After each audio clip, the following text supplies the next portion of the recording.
ആനകളെ കുറച്ചൊക്കെ ഭയമുള്ള കൂട്ടത്തിൽ തന്നെയാണ് കേട്ടോ ഞാൻ. അടുത്തൊക്കെ കാണുമ്പോൾ ഒരിത്തിരി പേടിയുണ്ട്. പക്ഷേ ഈ സമയത്ത് എനിക്ക് പേടിക്കാൻ പറ്റിയില്ല കേട്ടോ.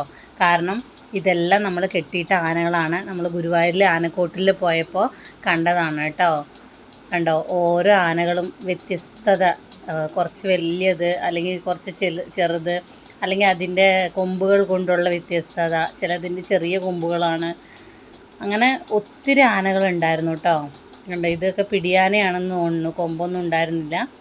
പിടിയാന ഇങ്ങനെ നിന്ന് ഭക്ഷണം കഴിക്കുകയാണ് കേട്ടോ. ഞങ്ങൾ ഗുരുവായൂർ പോയിട്ട് വരണ വഴിക്ക് അവിടെ കയറിയതാണ് കേട്ടോ.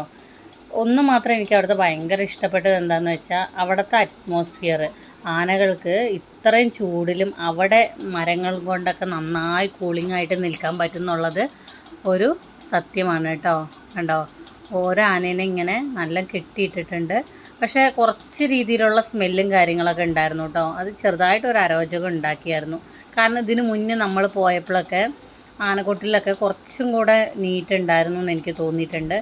ഇതിപ്പോൾ സൺഡേ ആയതുകൊണ്ട് അവരിങ്ങനെ ശുചീകരണ സമയത്ത് പോയതിനായതുകൊണ്ടാണോ എന്നറിയില്ല, കുറച്ചൊക്കെ സ്മെല്ലുണ്ടായിരുന്നു. ഈ ആന കണ്ടോ, ഇതിനെനിക്ക് ഭയങ്കര ഇഷ്ടപ്പെട്ടു കേട്ടോ. അതിങ്ങനെ തല ഇങ്ങനെ ചുറ്റി ചാടിയും കൊണ്ടേ ഇരിക്കുമായിരുന്നു കേട്ടോ. കണ്ടോ, ഡാൻസ് കളിക്കുന്ന പോലെ കളിച്ചുകൊണ്ടിരിക്കുകയാണ്. കഴിഞ്ഞ പ്രാവശ്യം ഇതേപോലെ ഒരു ആനേനെ നോക്കി നിന്നപ്പോൾ അതൊരു മടലെടുത്തിട്ട് എറിഞ്ഞു. പക്ഷെ നമ്മുടെ മേത്ത് എത്തിയില്ല.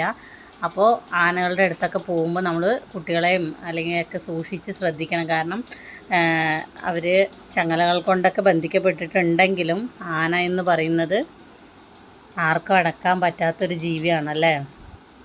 ആനപ്പാപ്പന്മാരായാലും ഒരു ചെറിയ തോട്ടിയുടെ ബലത്തിലാണ് അതിൻ്റെ അടുത്ത് നിൽക്കുന്നത്. അത് ചില സമയത്ത് നമുക്ക് അതിശയം തോന്നാറുണ്ട് കേട്ടോ.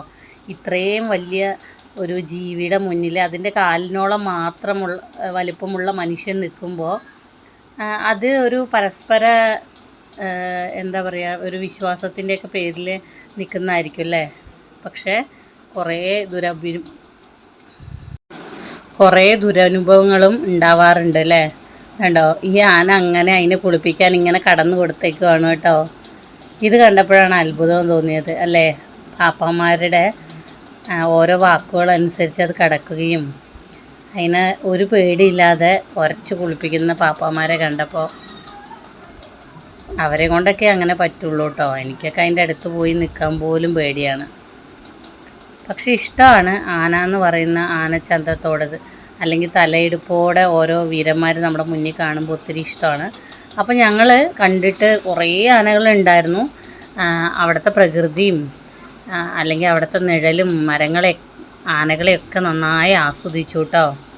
പിന്നെ നടക്കാൻ കഷ്ടപ്പെടുന്നവരൊക്കെ ഉണ്ടെങ്കിൽ അവർക്ക് വണ്ടിയൊക്കെ അവിടെ അറേഞ്ച് ചെയ്യണം. അതിന് എക്സ്ട്രാ പേ ചെയ്തിട്ട് ഓരോ വണ്ടിയിൽ ഓരോ ആനയുടെ അടുത്ത് കൊണ്ടുപോയി കാണിക്കുകയൊക്കെ ചെയ്യും കേട്ടോ. അപ്പോൾ അടുത്തൊരു വീഡിയോയുമായിട്ട് പിന്നെ കാണാം നമുക്ക്. ലാസ്റ്റത്തേത് ഈ മരമാണ് കേട്ടോ, ഒരാൽമരമാണ്. നല്ല തണുപ്പ് തരുന്ന സൂപ്പർ മരമായിരുന്നു കേട്ടോ. അപ്പോൾ ബൈ.